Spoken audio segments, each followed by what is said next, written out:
Bahkan jika itu hanya mengikuti di sisi orang lain, bukan sebagai pelayan, melainkan sebagai pengikut, ini masih merupakan pilihan yang tidak akan pernah dibuat Huang. Setelah bertahun-tahun, dia telah maju dengan kuat, orang macam apa yang belum pernah dia temui, lawan macam apa yang belum pernah dia lawan.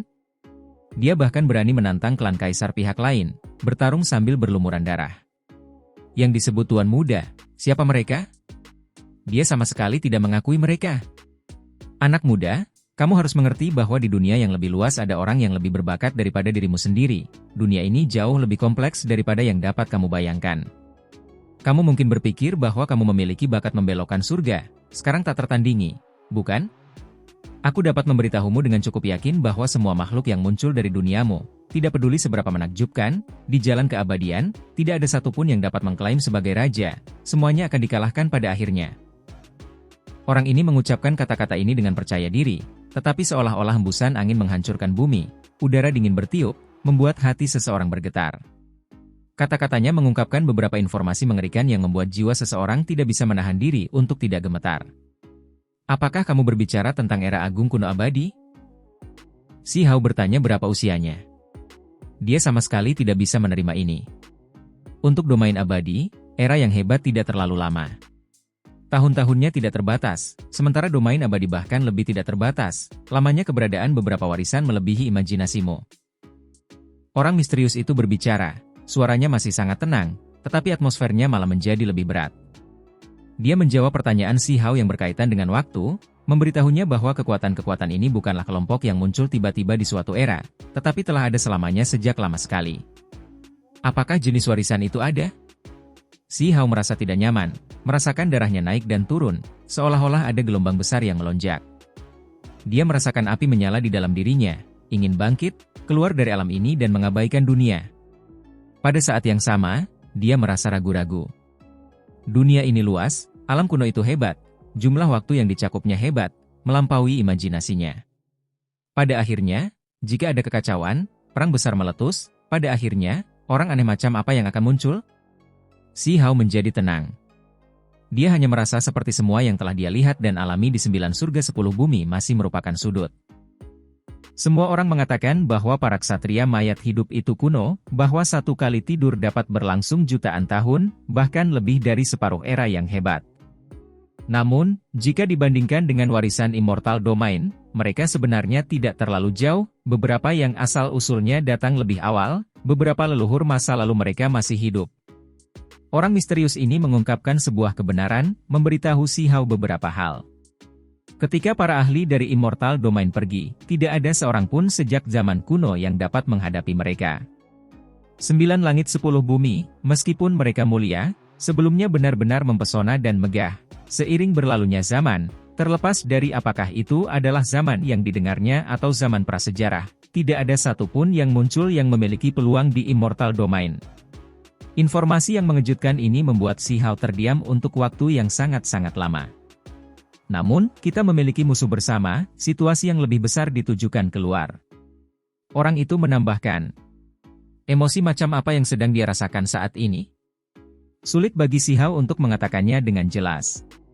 Dia tahu bahwa jika dia menelusuri hal-hal ke hulu, Immortal Domain tidak akan terbayangkan, asal-usul beberapa keberadaan kuno sangat mengerikan. Namun, mereka memiliki musuh, mereka sedang menunggu sesuatu. Orang-orang itu, masa-masa itu, jika mereka dilacak kembali, 2 kata, runtuhnya kaisar, kemungkinan besar akan muncul. Dendam macam apa, pertentangan macam apa yang ada, yang menyebabkan hasil seperti ini? Generasi demi generasi berlalu, namun tidak ada cara untuk menghilangkannya, hanya menyebutkannya saja akan melibatkan teror hebat yang tak berujung. Apakah ada orang aneh yang setua itu, yang hidup sampai zaman ini? Pikiran Si Hao mengembara, tidak mampu menggambarkan apa yang sedang dirasakannya saat ini. Hidup berarti mengalami suka dan duka, perubahan hidup, semua jenis rasa syukur dan dendam. Namun, dibandingkan dengan monster-monster tua ini, semua hal ini tidak penting, benar-benar bukan masalah besar. Apa yang mereka fokuskan adalah hal-hal yang benar-benar hebat, tetapi mereka juga memiliki dampak yang dahsyat, dunia dengan mudah hancur di setiap kesempatan. Hal-hal seperti membagi tangkai obat abadi tingkat tertinggi itu menjadi 6 bagian, menyegelnya secara terpisah ke dalam tubuh yang hancur, menanamnya ke alam kuno yang berbeda. Ini bukan hanya kejadian tunggal, semuanya akan menghasilkan dampak yang sangat mengejutkan di alam semesta ini. Pikiran Si Hao mulai sedikit terganggu, memikirkan terlalu banyak hal. Dia mendesah. Jalan di depannya mungkin sangat panjang, hanya setelah bertahan dalam ujian waktu barulah dia memiliki kualifikasi untuk terlibat. Darah panas mengalir deras di dadanya, mengalir melalui tubuhnya, sulit baginya untuk mengendalikan diri. Emosinya melonjak.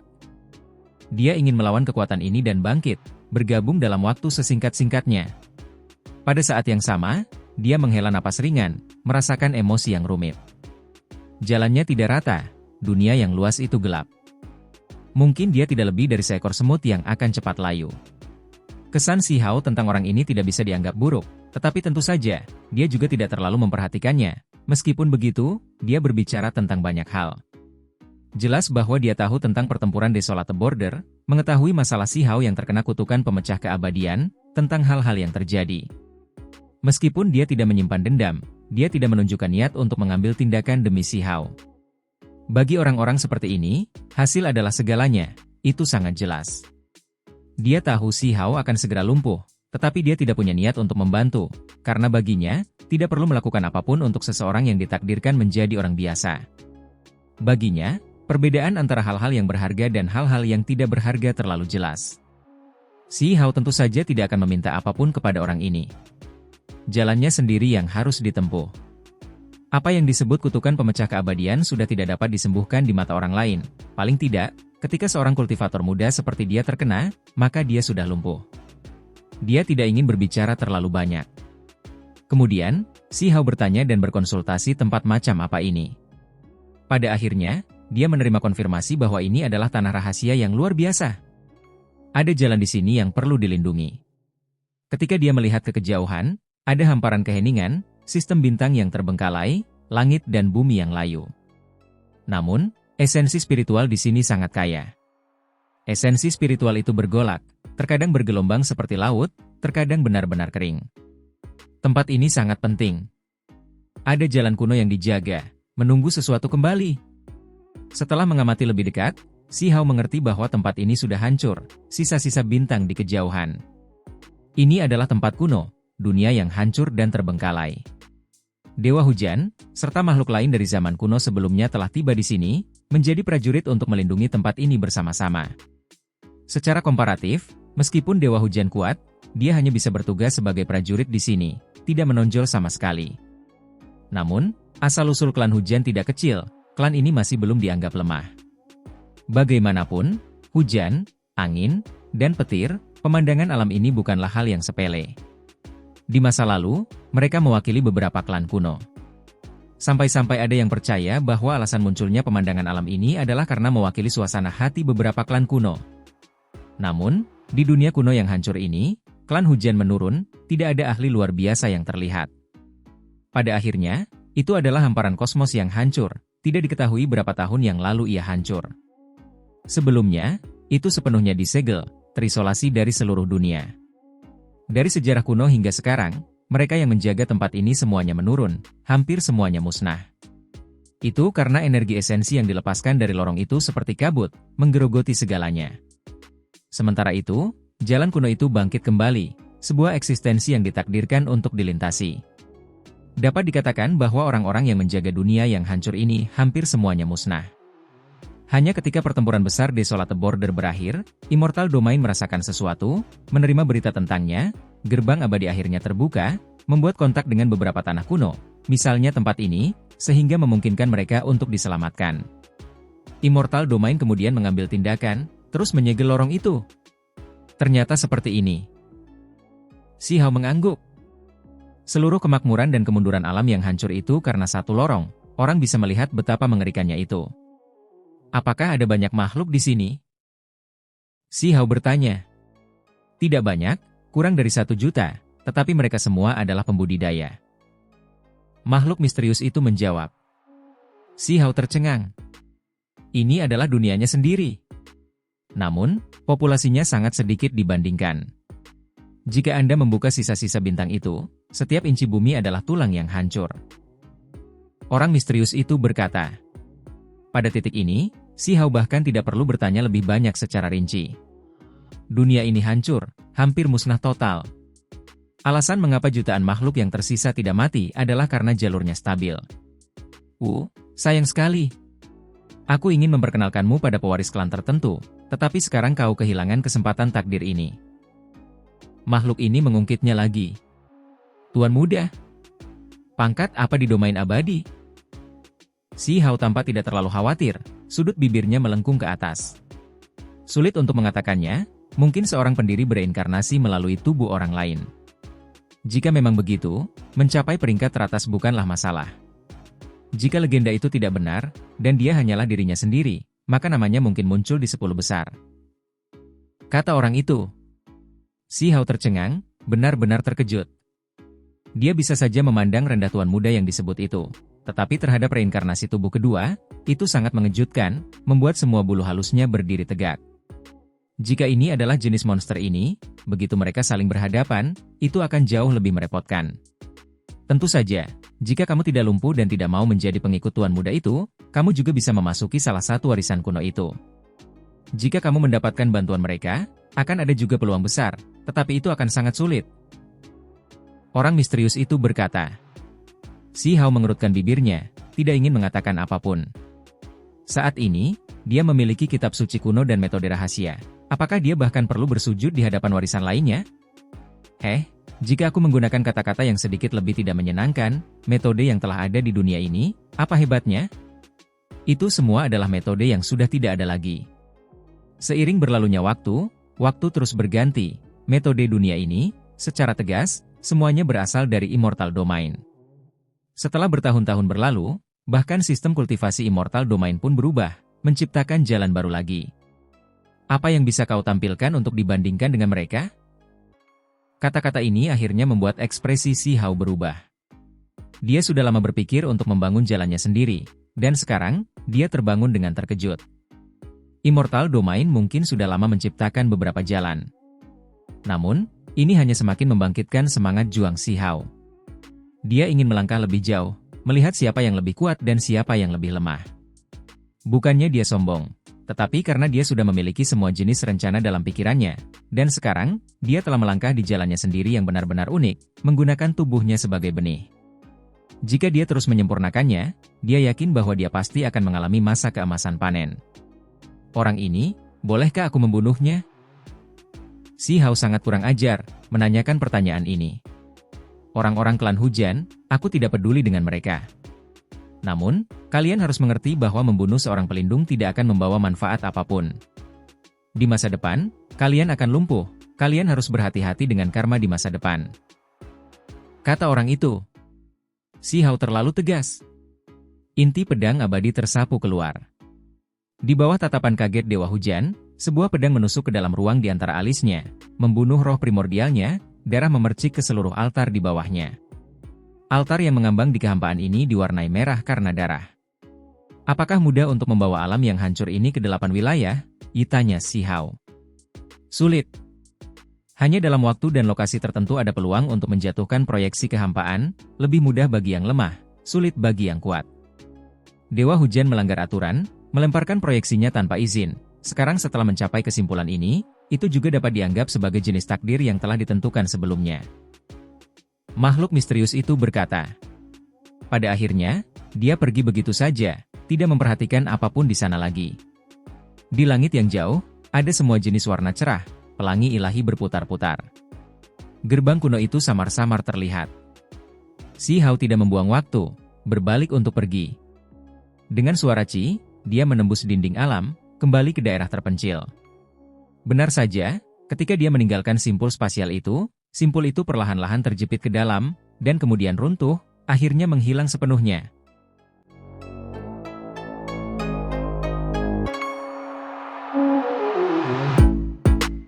Roh primordial Si Hao kembali ke lokasi asalnya, matanya tiba-tiba terbuka. Dia berdiri di tempat untuk waktu yang lama tanpa bergerak, sangat tenang, berpikir untuk waktu yang lama. Di sampingnya, mata emas singa emas yang mengawasinya berkedip terus-menerus. Itu juga merenungkan dirinya sendiri. Tempat macam apa itu? Bahkan Huang menjadi sedikit linglung.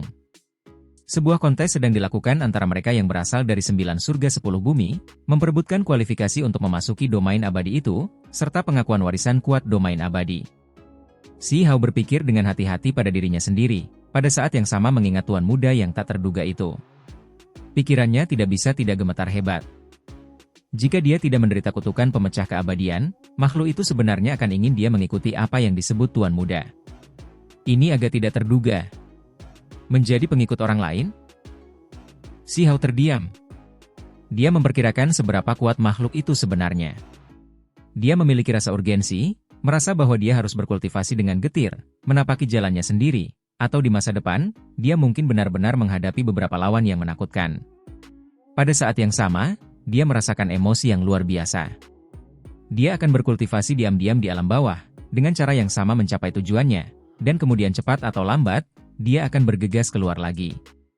Perjuangan di alam yang lebih tinggi dan kekacauan di domain abadi pasti akan menimbulkan gelombang besar. Sementara itu, dia akan tetap bersikap rendah hati, mengolah metodenya sendiri, meneliti daunnya sendiri, sampai semuanya sempurna. Distrik Timur Negara Batu, bencana ini berakhir. Segera setelah itu, ketika Si Hao kembali ke ibu kota Kekaisaran Negara Batu, ada sorak-sorai yang meriah. Banyak orang memanggil Kaisar Batu, mengungkapkan rasa terima kasih yang tulus. Di dalam ibu kota Kekaisaran Negara Batu ada beberapa tamu, misalnya, Putri Qian, salah satu dari 10 wanita cantik di wilayah misterius. Ketika Si Hao memasuki alam bawah, dia adalah orang pertama yang dia temui, dan sekarang, dia datang berkunjung seperti yang diharapkan. Ada banyak tamu di sini hari ini. Ketika mereka memastikan kembalinya batu kecil, sekelompok besar orang datang berkunjung. Singa emas berkepala 9 Jin Hong datang. Seluruh tubuhnya memancarkan cahaya keemasan, 9 kepala berkilauan dengan cemerlang, luar biasa seperti dewa. Ras ini benar-benar bermartabat dalam penampilan. Dia berubah menjadi tubuh manusia, menjadi seperti orang normal, membawa beberapa orang lain untuk mengunjungi Si Hao. Saudara-saudara gagak api, Luan 5 warna, Sable, dan klan 3 mata. Dapat dikatakan bahwa mereka semua adalah orang-orang yang tidak bisa menjadi teman tanpa bertarung. Pertama, singa berkepala 9 diganggu dengan menyedihkan oleh Si Hao, diperlakukan seperti tunggangan. Tentu saja, ini karena singa berkepala 9 terlalu sombong, memandang rendah Si Hao. Yang lain seperti Luan 5 warna juga agak menyedihkan. Luan itu memiliki sepotong besar dagingnya dipotong oleh Si Hao, dipanggang dan dimakan oleh Si Hao di 100 Shattering Mountains. Pada akhirnya, orang-orang ini semakin dekat dengan Si Hao, dengan singa berkepala 9 Jin Hong bahkan menjadi saudara angkat Little Stones. Setelah bertahun-tahun, ketika peristiwa masa lalu Little Stone disebutkan, banyak orang akan mengungkit singa berkepala 9. Kalian telah membuat kemajuan. Si Hao tersenyum, menyambut mereka. Sekarang setelah dia bersatu kembali dengan singa berkepala 9 dan yang lainnya, dia merasakan kegembiraan, serta emosi yang tak ada habisnya. Bahkan singa berkepala 9 sendiri menggelengkan kepalanya, tertawa mengejek diri sendiri. 12 tahun yang lalu, keduanya saling membenci dengan sengit. Fakta bahwa mereka dapat melupakan permusuhan mereka sebelumnya dan menjadi saudara sumpah benar-benar agak tak terbayangkan. Siapa ini? Saudara laki-laki keluargaku. Singa berkepala 9 menilai singa emas itu. Singa emas itu selalu sombong dan angkuh, tidak pernah memiliki konsep berubah menjadi manusia, setidaknya ia tidak menginginkannya sekarang. Ia merasa seperti klannya berada jauh di atas, bahwa berubah menjadi bentuk manusia berada di bawah dirinya sendiri. Saat ini, ketika ia melihat singa alam bawah menilai dirinya, bahkan memanggilnya saudara, ia langsung menjadi marah, penuh ketidakpuasan. Seekor singa kecil bahkan berani memperlakukanku dengan tidak hormat. Singa emas itu memamerkan taringnya, mengintimidasi singa berkepala 9. Pak! Si Hao sama sekali tidak sopan, langsung memukul kepalanya, berkata, "Ya berhenti memamerkan taringmu, kau tidak bisa bertindak sembarangan." Kemudian, ia berbalik untuk memberitahu Jin Hong bahwa ini adalah tunggangannya. "Adik lanku, kau benar-benar kurang dewasa. Bagaimana mungkin kau akhirnya meminta untuk menjadi tunggangan saudara angkatku?" kata singa berkepala 9 Jin Hong. Si Hao terdiam. Orang ini juga bukan orang baik, mengejek singa emas. Singa emas itu marah. Menurutnya, semua makhluk di alam bawah, termasuk kerabatnya sendiri tidak ada apa-apanya. Berani berbicara seperti ini padanya sama saja dengan bosan hidup. Ini adalah singa berkepala 9 berdarah murni, yang dikenal sebagai salah satu dari 10 tunggangan besar, tetapi mereka sangat buas, sebelumnya membunuh dewa, bahkan membunuh orang-orang yang menungganginya, reputasi kejam mereka terkenal. Sebenarnya, garis keturunan mereka benar-benar dekat dengan singa tak kenal takut, hanya saja singa emas berkepala 9 itu jelas merupakan spesies yang bermutasi.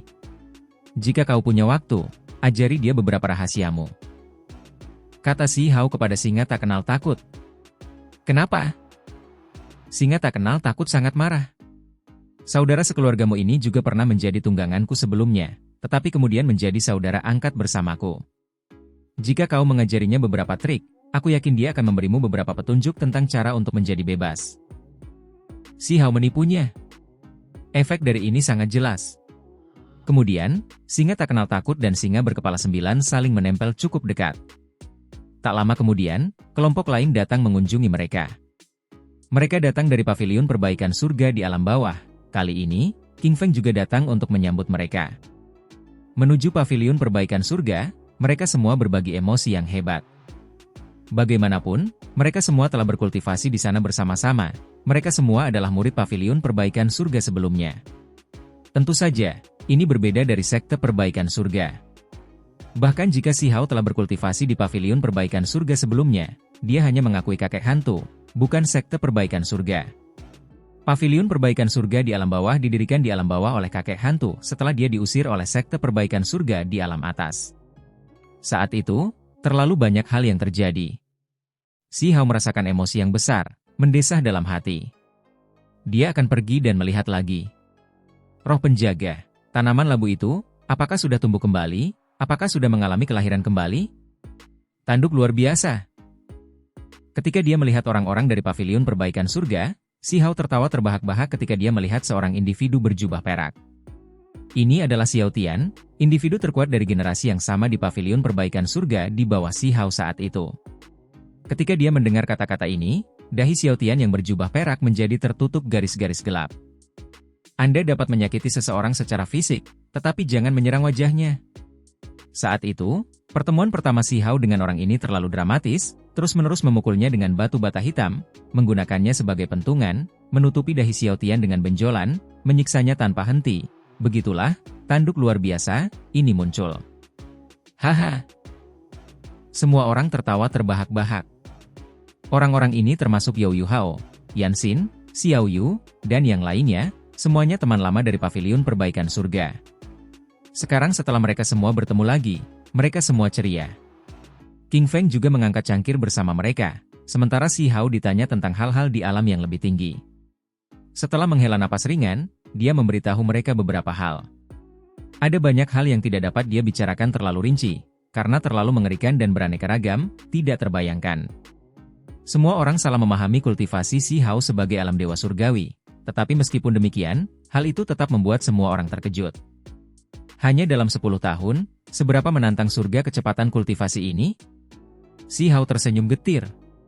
Teman-teman masa kecilnya akan menjauh suatu hari nanti. Dia tahu bahwa ketika dia pergi lagi, mungkin akan sulit bagi teman-teman dekat ini untuk berkumpul lagi, karena jalannya terlalu jauh, sulit dan berbahaya, bahkan lebih sepi lagi. Saat ini, dia hampir menjadi sedikit iri dengan warisan kuno domain abadi itu. Ketika anak-anak muda itu tumbuh dewasa, teman-teman masa kecil mereka masih akan maju bersama mereka. Dia menghela napas ringan, sedikit kecewa dan frustrasi. Namun, Si Hao juga menahan diri. Mampu melihat mereka semua lagi setelah kembali kali ini sudah cukup. Bahkan jika sulit untuk bertemu lagi di masa depan, jalan mereka sudah begitu jauh, mampu berbagi emosi dan tawa seperti itu, berbagi kenangan yang begitu indah sudah cukup. Pada akhirnya, dia mengantar semua orang pergi, setuju untuk melihat mereka satu persatu nanti. Kenyataannya, keesokan harinya, Si Hao tiba di paviliun perbaikan surga. Ini adalah tanah air yang dibangun kembali di atas reruntuhan, membawa kenangan masa lalu mereka. Dalam pertempuran masa lalu itu, terlalu banyak orang di paviliun perbaikan surga yang tewas.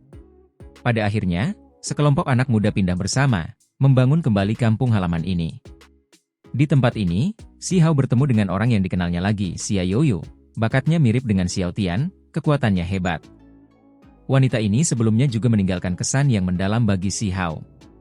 Itu karena ketika Si Hao meninggalkan desa batu, memasuki hutan belantara yang luas, ini adalah orang luar pertama yang ditemuinya.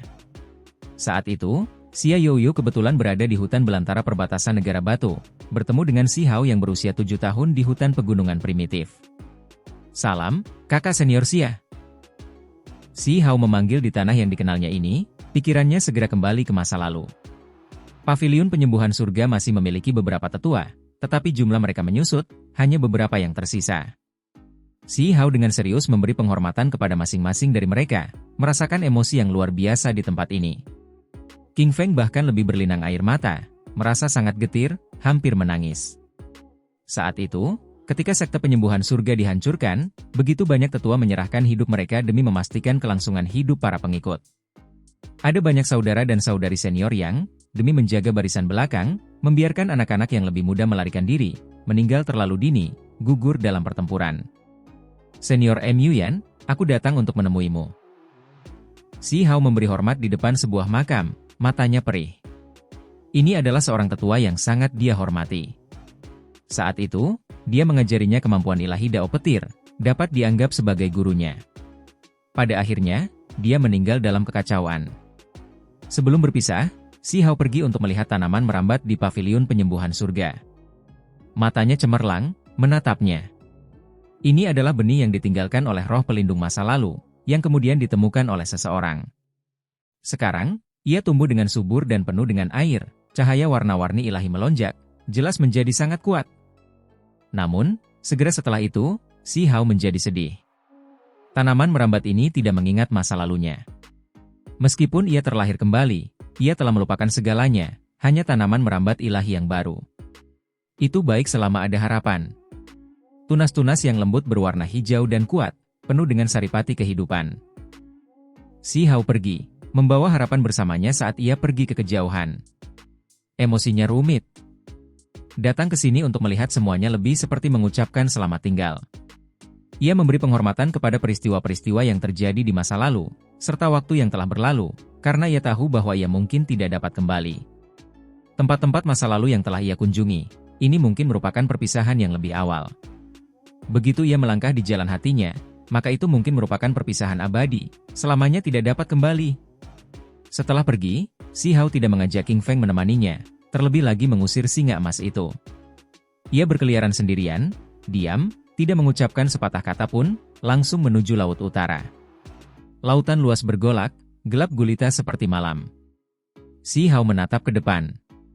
Dia kembali ke alam bawah, jadi dia harus menuju ke sana. Dia harus menyelidiki tempat ini sepenuhnya, sarang Kunpeng. Di laut utara, ombak bergulung-gulung. Airnya tidak berwarna biru tua, melainkan hitam seperti tinta. Ini adalah kualitas khusus laut utara.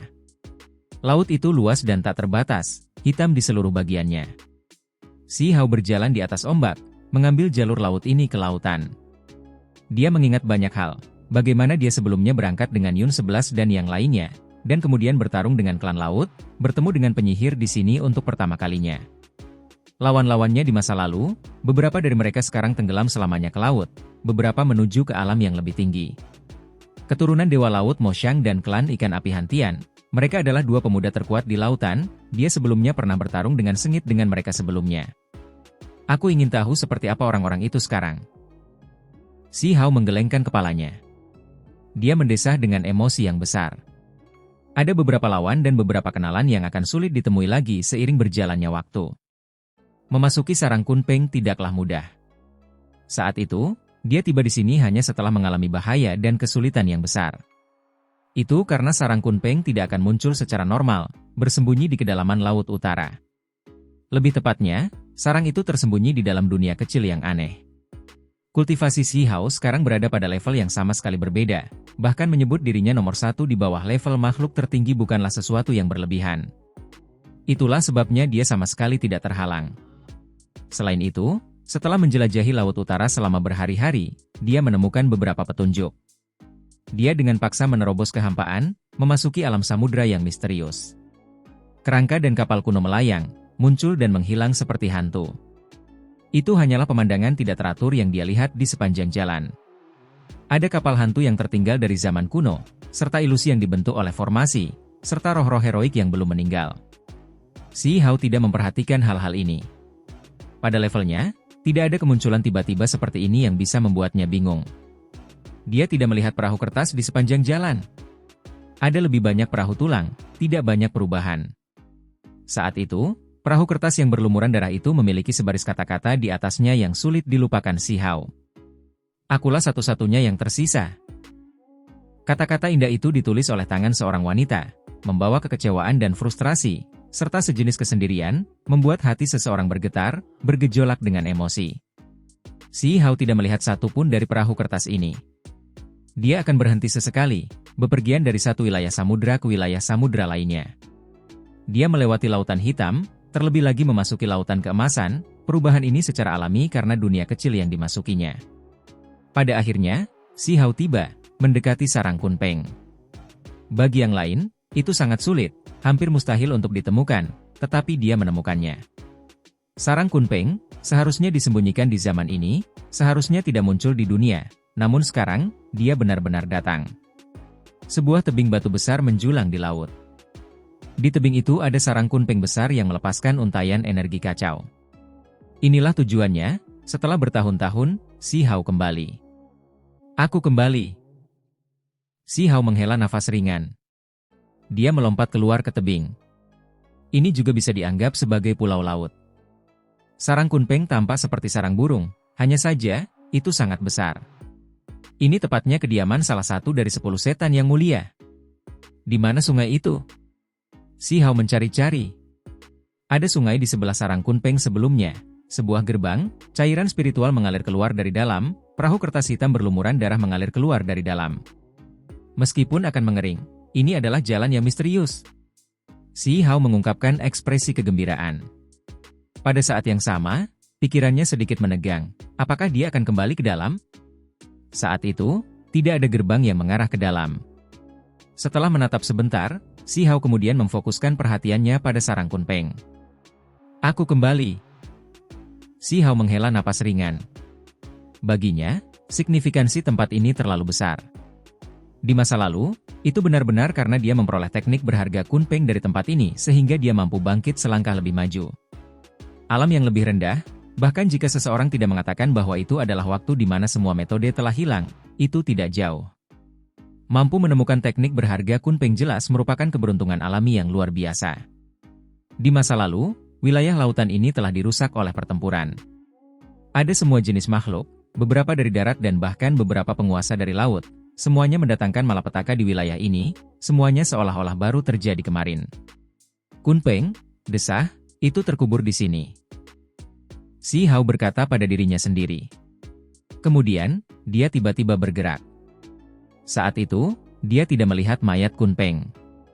Semua orang mengatakan bahwa mayat itu telah mati, tetapi apakah ini benar-benar terjadi? Kemudian, dia melihat genangan darah kering yang ditinggalkan Kunpeng, bulu-bulu dan darah yang hancur terlihat di sana. Disinilah tepatnya dia memperoleh warisan. Bahkan sekarang, sarang itu masih menekan kultivasi orang luar. Tidak peduli siapa yang masuk, akan selalu ada sejumlah pengaruh. Si Hao berkata pada dirinya sendiri. Perbedaannya dari sebelumnya tidak terlalu besar. Namun, kultivasi si Hao telah menjadi jauh lebih besar, tak tertandingi di bawah level makhluk tertinggi, jadi dia benar-benar tidak perlu merasa banyak khawatir. Dia berjalan di jalur tubuh sebagai benih, terlebih lagi mengolah semua jenis metode hebat. Meskipun tempat ini menekan kultivasinya, itu tidak sehebat sebelumnya. Sayangnya, salah satu individu terkuat dari satu generasi, Ten Kunpeng yang kejam dan termasyur, benar-benar jatuh di alam bawah, meninggalkan jejaknya di sini. Sosok si Hao berkedip, memasuki sarang Kunpeng. Dia membuka paksa pintu masuk ke dalam. Dunia kecil ini sangat luas, dan juga sangat besar. Benar-benar berbeda dari apa yang terlihat di luar. Bagian dalamnya sama sekali tidak berbentuk sarang burung, melainkan memiliki tata letak yang elegan. Si Hao terus maju, tidak berhenti di tengah jalan. Dia melihat beberapa obat spiritual dan ilahi di sepanjang jalan. Kemudian, dia memasuki gua bawah tanah tua itu. Meskipun sekarang sudah runtuh, dia masih menemukan lokasi asli dari kolam darah yang layu itu. Dia berdiri di sini untuk waktu yang lama, memejamkan mata dan dengan hati-hati merasakan tempat ini. Kunpeng benar-benar mati. Dia menghela napas, sampai pada kesimpulan ini. Si Hao jelas belum selesai. Itu karena dia percaya bahwa ada bagian-bagian sarang yang belum dia jelajahi sepenuhnya. Dia hanya merasa ada bagian-bagian yang dia abaikan. Bagaimana dengan senjata-senjata itu? Si Hao mencari-cari. Senjata Kunpeng, Eternity, meskipun tombak besar itu rusak, itu luar biasa. Saat itu, ia terbang menjauh, ia tidak bisa mendapatkannya. Segera setelah itu, Si Hao membuka sebuah ruangan tersembunyi. Bagian dalamnya seperti dunia kecil tersendiri, sangat luas, dan juga sangat dalam. Kekacauan primal segera mengalir keluar. Paling tidak, ia telah melewatkan tempat ini saat itu, tidak melihatnya. Segera setelah itu, ia terkejut. Ia merasakan semacam aura aneh, seolah-olah Kunpeng ada di sini. Ia mengolah teknik berharga klan ini, teknik ini sekarang membuatnya merasakan reaksi yang kuat ini. Si Hao tidak gentar terus maju. Ia melihat beberapa telur di dunia kecil ruangan pribadi ini, bukan di tanah yang lunak, melainkan di lantai batu yang dingin dan keras. Telur-telur itu berwarna emas, sangat besar, dan juga sangat menakutkan, pola-pola hitam menutupi permukaannya. Si Hao segera percaya bahwa ini adalah telur Kunpeng. Ia terkejut. Siapa yang mengira bahwa ia akan membuat penemuan yang begitu mencengangkan? Dia bergegas menghampiri. Setelah mengamati mereka cukup lama, dia menghela napas. Telur-telur ini, jika tidak ditusuk, maka mereka akan hancur, sekarang sudah hancur. Meskipun ada energi kacau yang berputar-putar di sekitar mereka, mereka telah lama kehilangan kekuatan hidup mereka. Setelah Si Hao memeriksa mereka, dia yakin bahwa telur Kunpeng yang sangat berharga ini semuanya telah hancur, atau nilainya tidak akan terukur. Bahkan tanpa memikirkannya, Si Hao tahu bahwa kejadian di masa lalu sangat menyedihkan. Anak-anak Kunpeng belum muncul, tetapi mereka sudah menderita pembantaian seperti ini. Ini bukan pertama kalinya dia menyaksikan ini. Misalnya, di sarang naga, hanya seekor naga merah yang selamat, saudara-saudaranya tidak akan pernah bisa muncul ke dunia ini. Ada juga semut bertanduk surgawi kecil di 9 surga di atas, dia juga terluka parah oleh musuh, kemudian disegel oleh ayahnya dalam kekacauan primal, dipelihara melalui metode yang luar biasa sebelum akhirnya mengembangkan kekuatan hidup lagi. Saat itu, demi memotong rumput liar dan menghilangkan akarnya, beberapa pewaris abadi sejati terluka, situasinya sangat parah. Tidak punya pilihan, ada beberapa telur yang disegel dalam kehampaan, dipelihara oleh harta surgawi. Orang tua mereka berharap bahwa suatu hari mereka bisa dipulihkan. Anak-anak Kunpeng yang menyedihkan ini. Si Hao mengingat kembali orang itu, keberadaan yang tidak dapat binasa yang ditekan di bawah gunung 5 fase. Itu mungkin satu-satunya anak Kunpeng yang selamat. Namun, sumbernya terluka parah, tubuhnya mengalami masalah besar. Itu karena ada rumor bahwa sebelumnya ia telah disegel dalam kekacauan purba selama jutaan tahun, ini saja sudah cukup untuk menjelaskan semuanya. Namun, satu-satunya anak Kunpeng yang selamat bukanlah orang biasa. Entah bagaimana ia memperoleh tubuh yang tidak dapat mati, tidak diketahui apakah itu karena beberapa zat, atau apakah ia memiliki beberapa teknik aneh dan ganjil. Si Hao mencari-cari di sini, dan kemudian ia menemukan beberapa kata.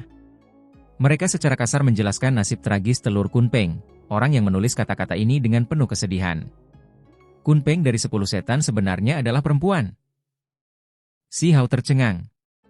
Itu karena kata-kata selanjutnya benar-benar mengungkap misteri ini. Dalam benaknya, ia selalu berpikir bahwa Kunpeng dari 10 setan adalah laki-laki, tetapi ini sama sekali tidak terjadi. Tidak heran.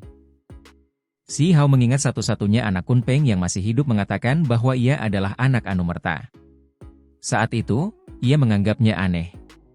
Bahkan di bagian awal era besar ini, Kunpeng telah muncul sebelumnya, jadi bagaimana ia bisa menjadi anak Anumerta? Ternyata yang muncul memang salah satu dari 10 iblis jahat, tetapi itu adalah ibunya.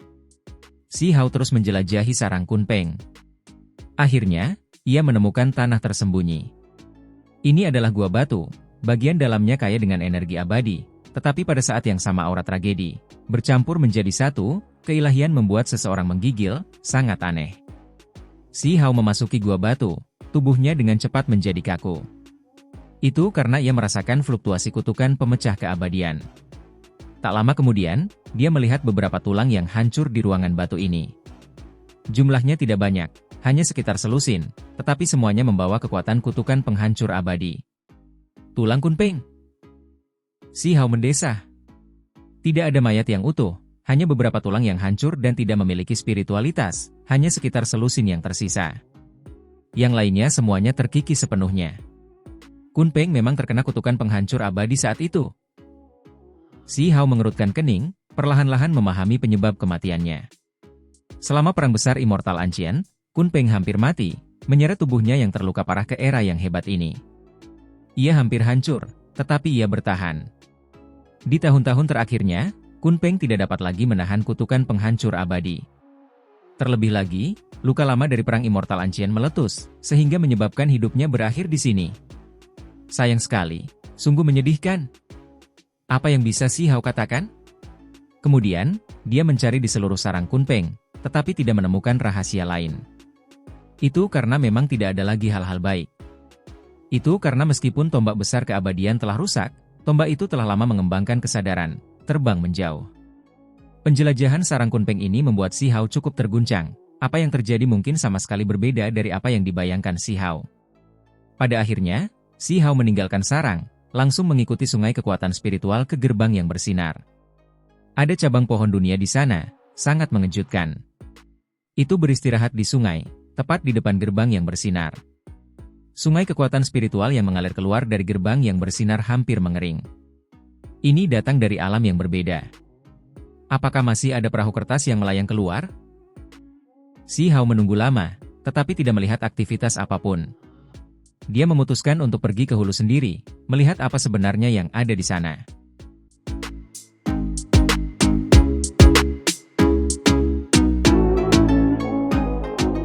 Keputusan ini jelas sedikit berisiko, tetapi dia tidak ingin melewatkan kesempatan ini.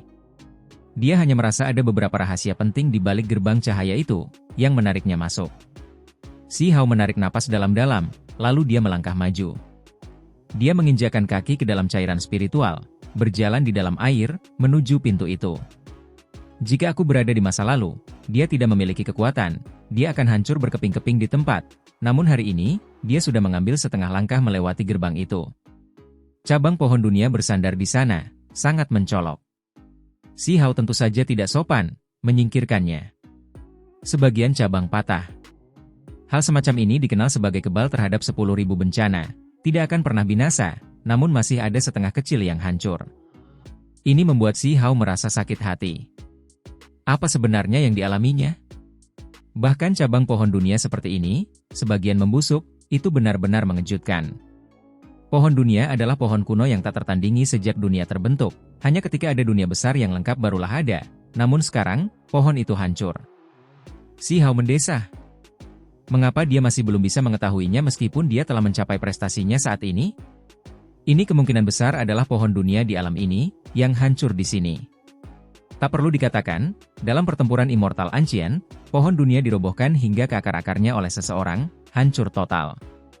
Bagian yang tertinggal juga dihancurkan pada awal era besar ini. Ini barang bagus. Si Hao menyingkirkan cabang ini, gerakannya sangat hati-hati.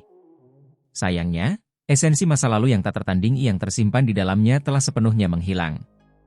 Sekarang, hanya ada gumpalan yang tersisa, atau nilai benda ini akan mencengangkan. Tekanan berat itu cukup untuk menghancurkan bahkan jiwa seseorang. Setengah dari tubuh Si Hao memasuki gerbang cahaya. Dia menghirup udara dingin. Mungkinkah hanya roh primordial yang bisa masuk, daging tidak bisa? Tubuhnya akan retak, sulit bahkan bagi mereka yang mengolah kitab suci yang tidak dapat dihancurkan untuk bertahan. Namun, ketika dia mengulurkan jiwanya, dia merasakan gelombang rasa sakit yang hebat. Cahaya warna-warni turun, menebas seperti bilah surgawi, akan memotong roh primordialnya menjadi beberapa bagian. Tempat ini. Tubuh Si Hao bergoyang maju mundur, hampir jatuh di pintu masuk gerbang cahaya ini. Pada akhirnya, dia menarik napas dalam-dalam. Jiwanya kembali ke tubuhnya, dan kemudian dia terus bergerak maju, tubuh dan jiwa maju bersama, berharap untuk memaksa masuk melalui gerbang cahaya. Rasa sakit yang hebat menghancurkan tubuhnya. Dia merasa seolah-olah tubuhnya sedang dihancurkan oleh batu kilangan, jiwanya seolah-olah terpotong oleh bilah-bilah pisau, rasa sakit karena tertusuk dari dalam keluar, penderitaan yang terlalu berat untuk ditanggung. Si Hao memasuki gerbang cahaya, tubuhnya terasa seolah-olah dia membawa beberapa lusin bintang, menghancurkannya sampai-sampai punggungnya pun membungkuk, mengeluarkan suara gashi-gashi. Ini adalah gerakan tulang-tulangnya, seolah-olah dia akan patah kapan saja. Sementara itu, di antara alisnya, ada suara-suara yang terdengar juga, seolah-olah ada bilah-bilah pisau yang menebas jiwanya. Ini benar-benar jenis penempaan yang kejam. Si Hao berkata pada dirinya sendiri. Dia benar-benar memperlakukan ini sebagai jenis peningkatan diri. Jika itu adalah kultivator alam pelepasan diri lain yang datang ke sini, tubuh mereka pasti akan hancur, tidak terkecuali untuk ini. Di dunia yang bersinar ini, setiap individu tampak sangat tidak penting. Setelah siapa yang tahu berapa lama waktu telah berlalu, si Hao secara bertahap beradaptasi. Dia mengangkat kepalanya, menyipitkan matanya sedikit, menilai sekelilingnya. Dunia ini damai, dan juga tanah suci yang penuh berkah. Di tempat ini, sungai di bawah kakinya berwarna keemasan, mengalir perlahan, tanpa suara. Seluruh tanah ini juga demikian, memancarkan cahaya keemasan samar, tanamannya bersih, memancarkan cahaya lembut.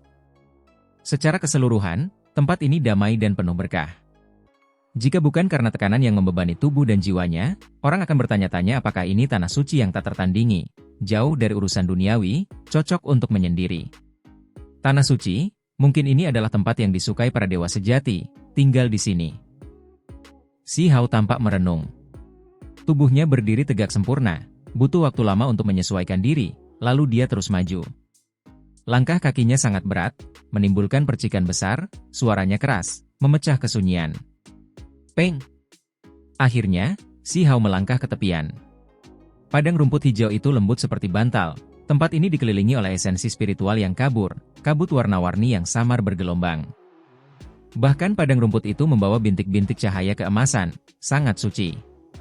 Kenyataannya, dunia ini tampak disepuh dengan lapisan emas, seolah-olah banyak matahari terbit. Seolah-olah cahaya warna-warni keemasan mereka yang tersebar di atas bumi yang luas itulah yang membuat segalanya begitu cemerlang. Terlalu sunyi, dan terlalu penuh keberuntungan.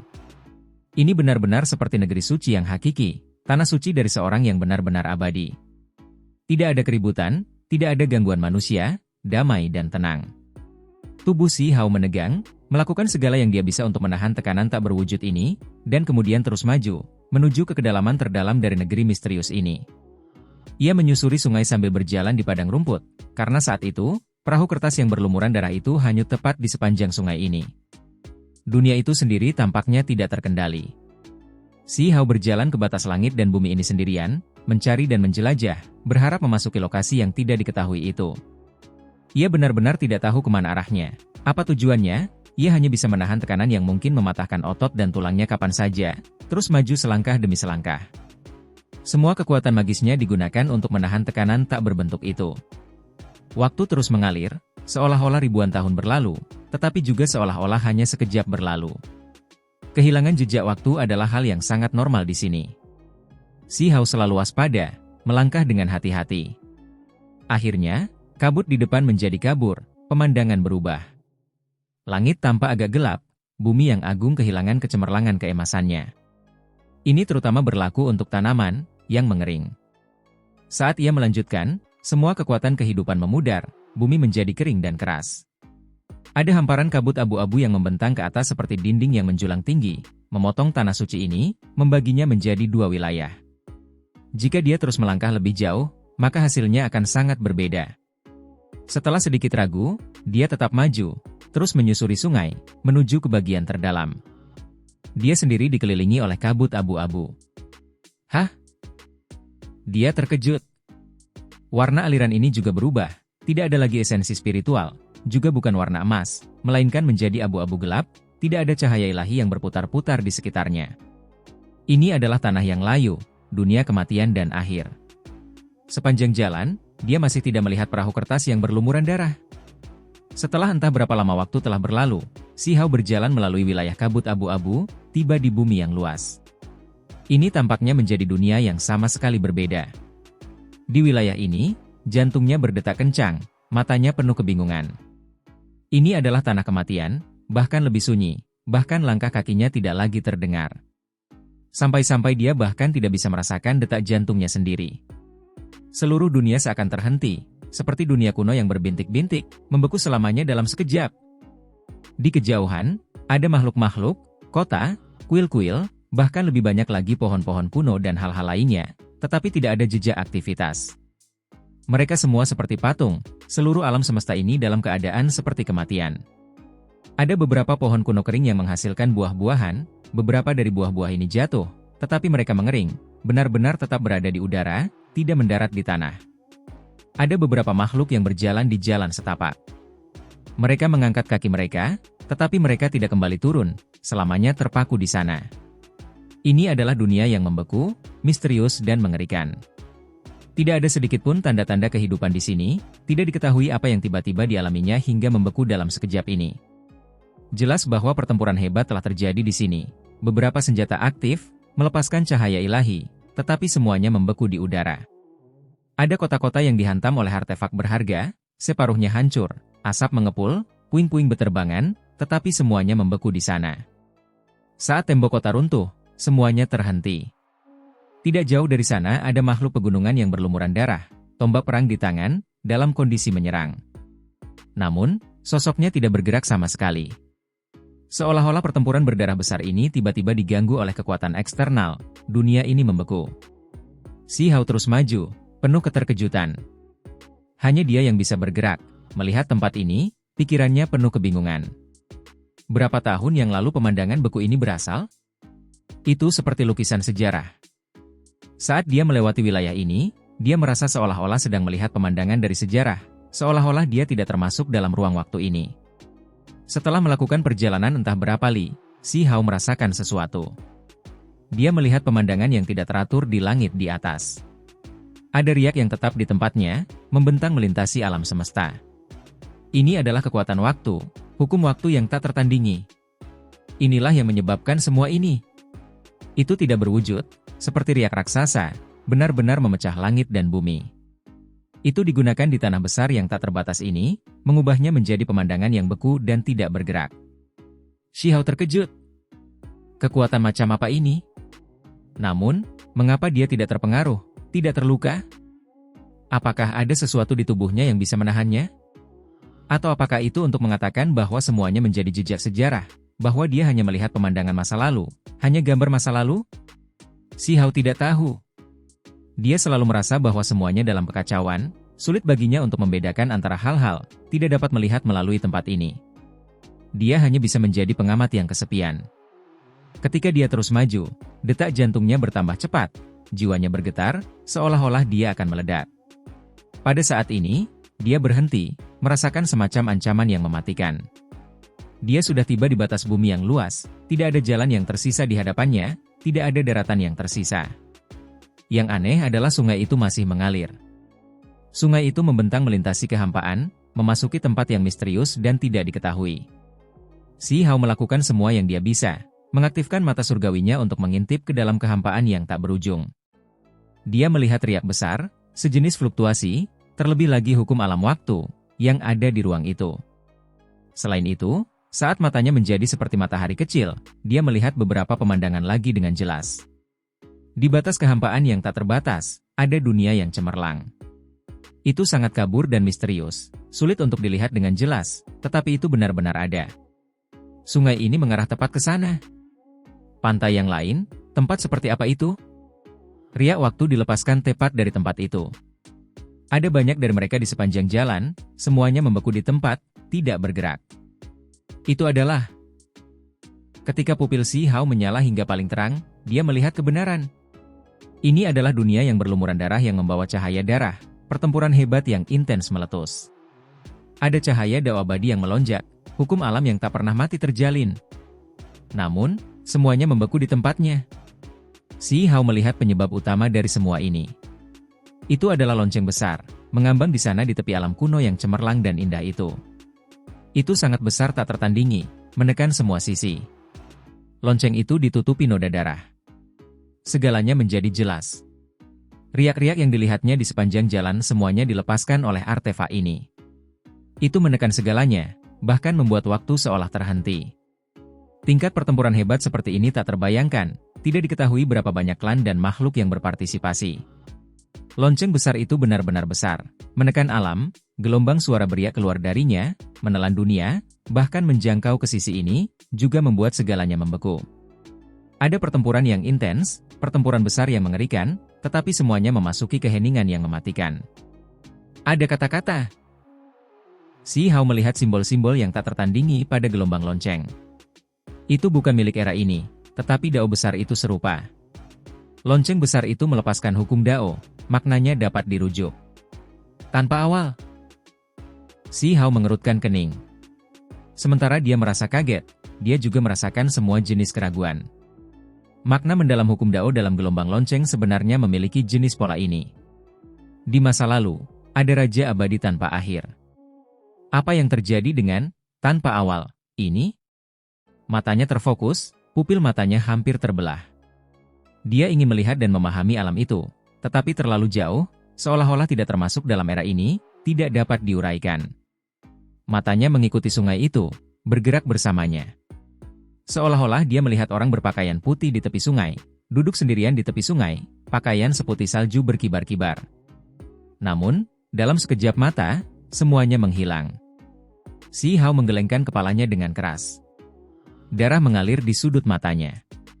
Dia sudah memaksakan diri, tidak dapat bertahan, tidak dapat melihat apa yang ada di depannya.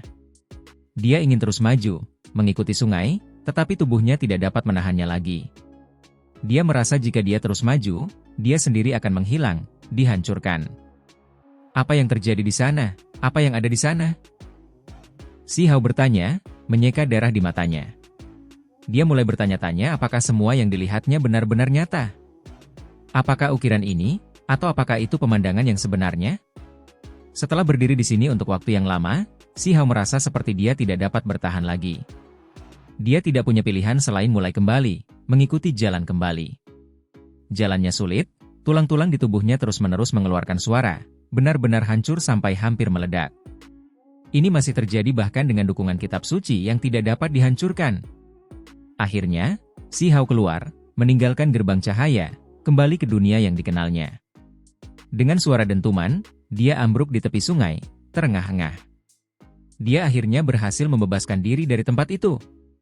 Tempat itu benar-benar menghabiskan semua staminanya, kekuatan sihirnya juga hampir layu. Baru setelah beristirahat cukup lama, Si Hao kembali duduk. Ia menatap pintu itu, sungguh disayangkan. Kekuatannya masih belum cukup sekarang, tidak mampu untuk terus maju.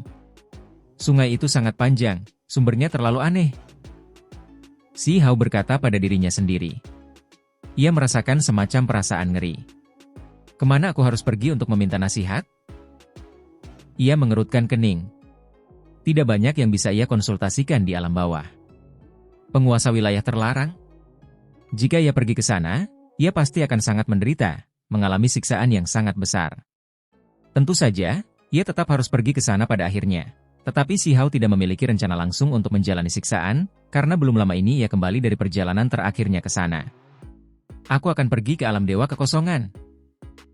Ia memutuskan untuk bertanya kepada kakek burung dan tetua koin. Semakin sering ia berhubungan dengan mereka, semakin ia merasa bahwa keduanya sangat misterius. Jika ia entah bagaimana berhasil membuat keduanya mengingat kembali hal-hal di masa lalu, bangun dari wujud iblis mereka, maka mereka pasti akan memuntahkan beberapa rahasia besar. Hah? Si Hao terkejut. Dia tidak punya cara untuk memasuki alam dewa kekosongan di dekat sungai ini. Bukankah tempat ini termasuk 8 wilayah alam bawah? Ekspresi Si Hao menjadi serius. Dia berbalik untuk melihat ke arah gerbang cahaya itu. Gerbang cahaya itu berdekatan dengan sarang Kunpeng. Apakah karena keberadaan sarang Kunpeng sungai ini ada, atau sebaliknya, justru karena gerbang cahaya inilah sarang Kunpeng dibangun di sini? Si Hao memutuskan untuk pergi, tidak membuang waktu lagi di sini. Ketika dia melihat laut utara yang hitam lagi, dia menemukan bahwa dia bisa memasuki alam dewa kekosongan lagi.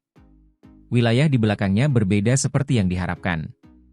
Jika dia ingin memasuki alam dewa kekosongan, dia harus memastikan bahwa tubuhnya aman, tidak ada yang akan mengganggunya.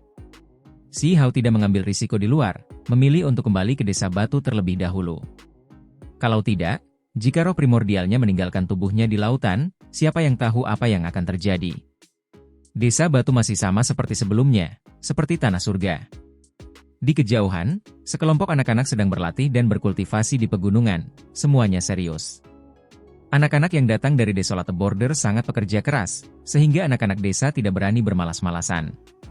Ketika dia melihat bagaimana singa emas itu bergerak dengan senyum palsu, berusaha sebaik mungkin untuk bersikap ramah. Reaksi Si Hao malah menjadi dingin, merasa seperti orang ini pasti tidak baik. Aku merasa seperti aku juga bisa mengolah teknik Phoenix sejati yang berharga. Benar saja, singa ini jelas bukan tipe yang hanya mengagumi orang lain.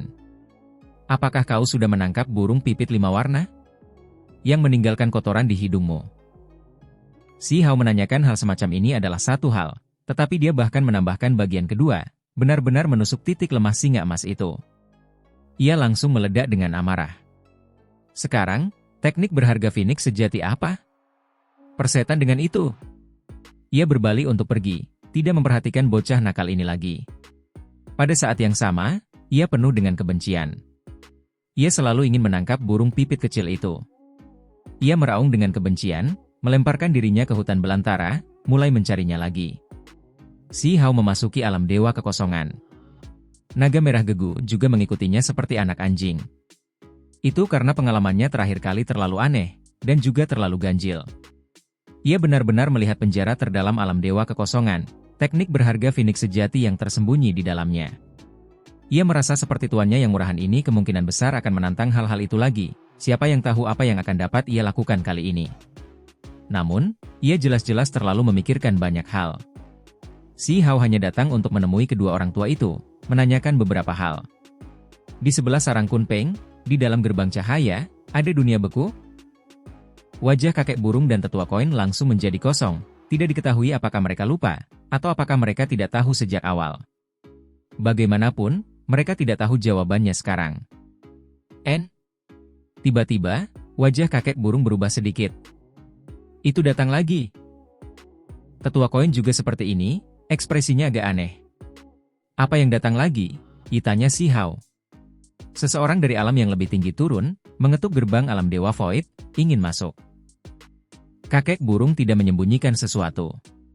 Ini membuat Si Hao menunjukkan ekspresi terkejut, tetapi dia tidak terlalu terkejut.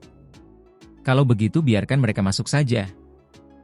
Aku khawatir kekacauan besar akan terjadi di alam Dewa Void, tidak dapat menghentikan mereka. Hanya ketika kata-kata tetua koin terdengar, Si Hao menunjukkan ekspresi terkejut.